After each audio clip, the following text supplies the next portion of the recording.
Whether you're bow hunting or gun hunting, it seems like you never always pick the perfect spot, so you want to get the animals in close. You know how I do it? Rattling, grunt, snort, wheezes, and bleats. They all work great during the rut through the entire length of it, but they work especially well during the pre-rut. Bucks are keyed up. They got a lot of testosterone stored up and they need to do something with it. And when they hear a fight going on, they like to charge in. Even if they're not the biggest, the baddest buck in the woods, they still like to come in and see. Now the key to rattling and any deer calling is not to get too carried away. Don't call too much, but be realistic. And realism for rattling is short bursts of fighting. Bucks generally don't fight for long periods of time. It's usually a short, quick fight. So that's how you want your rattling setup to be. But along with the rattling setup, lots of crashing, lots of breaking, clanking. You also will hear different things, such as at the beginning of the fight, the snort wheeze call. It's just a simple call that deer use to tell another buck, hey buddy, you're in my space and you take the wrong step and I'm going after you. The first time I heard that was actually on mule deer. So this call works good on mule deer or whitetails. And when this call is used is when two bucks are pairing up and parallel walking past each other. They're sizing each other up, and the dominant buck will let the snort wheeze out to tell the other guy, I'm the man, you're not, get off my turf.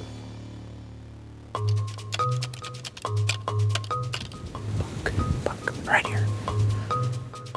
And immediately the phone rang. Here come a buck running right beside me, right up to me, not even 30 yards away, stopped looking around, fired up, charged up, ready to fight. There he goes.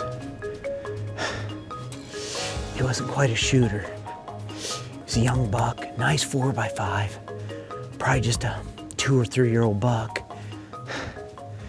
But just, I don't think he's the big one. We saw two from way up on high.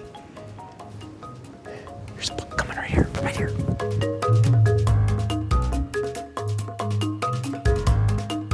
And here comes another buck. And this time, we're talking a dandy, a heavy horn, 5x5 mature buck. He cruised by at 25 yards or less, except he was in such super thick brush, I couldn't get the shot off. All I could see was like this, and mostly about like that of him. But I could really see those big antlers, and it was making me mad that I couldn't get the hunt over right now. Just a few seconds later, he turned, then all of a sudden, he was gone. As the sun set on that first day, you know, I had a pretty good hunt. I saw a lot of deer. I almost got run over by a big mule deer buck, and the whitetails looked promising. Just a matter of time before I found the right one.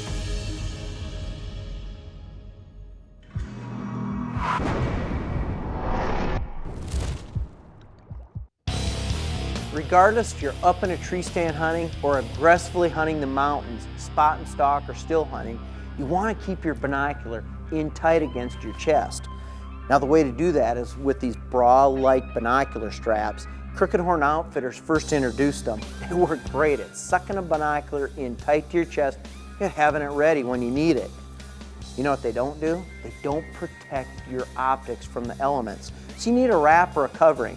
This is also manufactured by Crooked Horn Outfitters, and it just slips right over the binocular. So if it's raining, sleeting, snowing, this will protect those optics from all the elements. And when you need to spot game, pop your binocular out, you can see as clearly as if the sun was shining.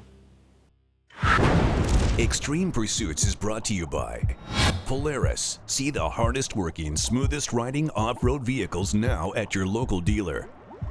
Hunter's Specialties, for sportsmen, by sportsmen.